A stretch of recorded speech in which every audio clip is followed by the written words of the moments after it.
ഉപ്പുമുളകിൻ്റെ ഏറ്റവും പുതിയ പ്രൊമോ റിവ്യൂയിലേക്ക് എല്ലാ കൂട്ടുകാർക്കും സ്വാഗതം. ലച്ചു ആണെങ്കിൽ ഇന്ന് രാവിലെ തന്നെ നല്ല സങ്കടത്തിലാണ്. മരച്ചുവട്ടിലിരുന്ന് സങ്കടപ്പെട്ടിരിക്കുന്നത് കണ്ട് എല്ലാവരും അങ്ങോട്ടേക്ക് വരുന്നു. നമ്മുടെ വീട്ടിൽ കൂടുതൽ ആളുകളുണ്ടെങ്കിൽ ഒരാൾക്ക് എന്തെങ്കിലും സങ്കടം വന്നു കഴിഞ്ഞാൽ എല്ലാവരും കട്ട സപ്പോർട്ടായിട്ട് കൂടെ ചെല്ലുമല്ലോ.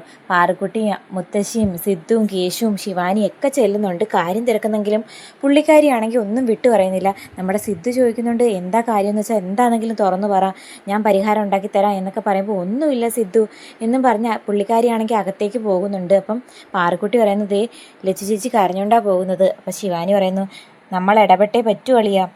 അങ്ങനെ ചെന്ന് പിന്നാലെ നടന്ന് കാര്യം തിരക്കുമ്പോഴത്തേക്കും ലച്ചു ആണെങ്കിൽ ആ സങ്കടം പറയുന്നുണ്ട്. അല്ലെങ്കിലും എല്ലാവർക്കും ഈ ലച്ചു കരയുന്നത് കാണാനാണ് ഇഷ്ടം. എൻ്റെ അച്ഛനെയും അമ്മേനെയും സ്നേഹിച്ചതിനേക്കാളും കൂടുതൽ സ്നേഹിച്ചത് നിൻ്റെ അച്ഛനെയും അമ്മേനെയാണ്. എന്നിട്ടും നിന്നെ ഞാനിവിടെ പിടിച്ചു വെച്ചേക്കുവാണെന്നും മനഃപൂർവ്വം നിന്നെ അങ്ങോട്ടേക്കൊന്നും ചെല്ലാത്തതാണെന്നൊക്കെ പരാതി പറയുന്നു എന്നൊക്കെ പറയുമ്പോഴത്തേക്കും സിദ്ധു ആണെങ്കിൽ ഭയങ്കര ഫീൽ ചെയ്ത് മുറിയിലേക്ക് കയറി ഡോർ അടയ്ക്കുന്നുണ്ട്. അപ്പം ലച്ചുവിനും വല്ലാത്ത വിഷമം വരുന്നു. ലച്ചു ആണെങ്കിൽ ആ ഒരു സങ്കടത്തിനും ദേഷ്യത്തിനും എന്തൊക്കെയോ വാവിട്ട് പറഞ്ഞു എന്നല്ലാണ്ട് അത് സിദ്ധുവിന് ഫീൽ ചെയ്യുമെന്നും വിചാരിച്ചില്ല.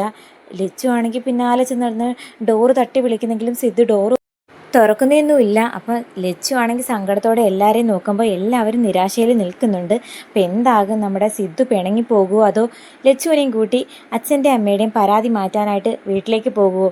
നമ്മുടെ ലച്ചുവിനെ മറ്റാരേക്കായും സിദ്ധുവിന് അറിയാം. അതുകൊണ്ട് ആരെന്ത് പറഞ്ഞാലും ലച്ചുവിനെ അങ്ങനെയൊന്നും ഉപേക്ഷിക്കുകയോ കൈവിടുകയോ അല്ലെങ്കിൽ കുറ്റപ്പെടുത്തുകയോ ഒന്നും ചെയ്യില്ല. നമ്മുടെ സിദ്ധു കാത്തിരിക്കാം ലച്ചുവിനെ കട്ട സപ്പോർട്ടായിട്ട് കൂടെ നിൽക്കുന്ന സിദ്ധു അളിയനെ കാണാനായിട്ട്.